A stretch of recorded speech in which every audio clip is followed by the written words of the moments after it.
শ্যামসুন্দর কং চন্দ্র Memorial league ফুটবলে বুধবার super লিগের তৃতীয় ম্যাচ। উমাকান্ত মিনি স্টেডিয়ামে গুরুত্বপূর্ণ ম্যাচে মুখোমুখি হচ্ছে ব্লাডমাউথ এবং এগিয়ে চলো সংঘ। প্রথম ম্যাচে উভয় দলই নিজেদের জয় তুলে নিয়ে অনেকটাই আত্মবিশ্বাসী। যেহেতু পয়েন্ট তালিকার সমান স্থানে রয়েছে উভয় দল, তাই দু দলই চাইছে নিজেদের শ্রেষ্ঠত্ব প্রমাণ করতে তাদের দ্বিতীয় ম্যাচে। অর্থাৎ এই ম্যাচে যে দল জয়লাভ করবে সে দলই এগিয়ে যাবে খেতাব দৌড়ের কাছাকাছি। তাই মরশুমের বড় একটি ডার্বি ম্যাচ অনুষ্ঠিত হবে মঙ্গলবার উমাকান্ত মিনি স্টেডিয়ামে। এদিকে বড় ম্যাচের আগে সোমবার উভয় দল নিজেদের শেষ রণনীতি তৈরি করে নিল। দু দলই আশাবাদী নিজেদের জয়ের ব্যাপারে।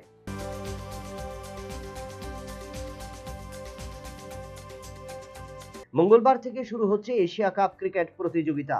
প্রথম ম্যাচে ভারতীয় দল প্রতিদ্বন্দ্বিতা করবে সংযুক্ত আরব আমিরাতের।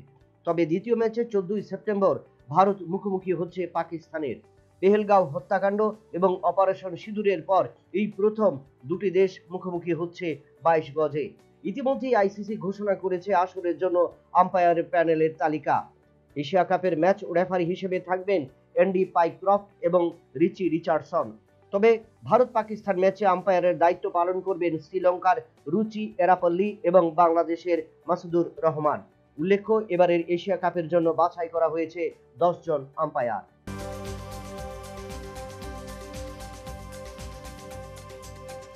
রবিবার মধ্যরাতে একদিকে মানুষ উপভোগ করেছে কমলা চন্দ্রগ্রহণ, অন্যদিকে আর্থার এস স্টেডিয়ামে মানুষ উপভোগ করেছে ইউএস ওপেন টেনিসের পুরুষ বিভাগের সিঙ্গেলসের ফাইনাল ম্যাচ। যে ফাইনাল ম্যাচে ইয়ানিক সিনারকে হারিয়ে দিয়ে ইউএস ওপেন টেনিস জয় করে নিলেন কার্লোস আলকারাজ। চলতি বছরের 5টি গ্র্যান্ড স্লামের ফাইনালে পৌঁছে আলকারাজ জয় করে নিলেন তৃতীয় গ্র্যান্ড স্লাম। 4 সেটের লড়াইতে আলকারাজ জয়লাভ করলেন 6-2, 3-6, 6-1 এবং 6-4 সেটে।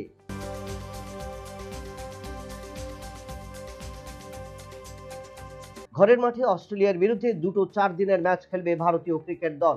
তার জন্য ঘোষণা করা হয়েছে ভারতীয় দলের নামের তালিকা। ভারতীয় দলের নেতৃত্ব দেবেন শ্রেয়াস আয়ার, যার কারণে দীর্ঘদিন লাল বলের অধিনায়কের দায়িত্ব দেখা যাবে শ্রেয়াস আয়ারকে। যদিও এশিয়া কাপে ভারতীয় দলে নাম না থাকার কারণে একাধিকবার শ্রেয়াস আয়ারকে নিয়ে সমালোচনার সম্মুখীন হয়েছেন জাতীয় নির্বাচকরা। এবার সেই সমালোচনার মুখ ঢাকতে নির্বাচকরা শ্রেয়াস আয়ারকে ভারতীয় দলের দায়িত্ব তুলে দিলেন, যার কারণে বড় একটা চ্যালেঞ্জ সামনে এলো নির্বাচকদের জবাব দেওয়ার জন্য অধিনায়ক শ্রেয়াস আয়ারের।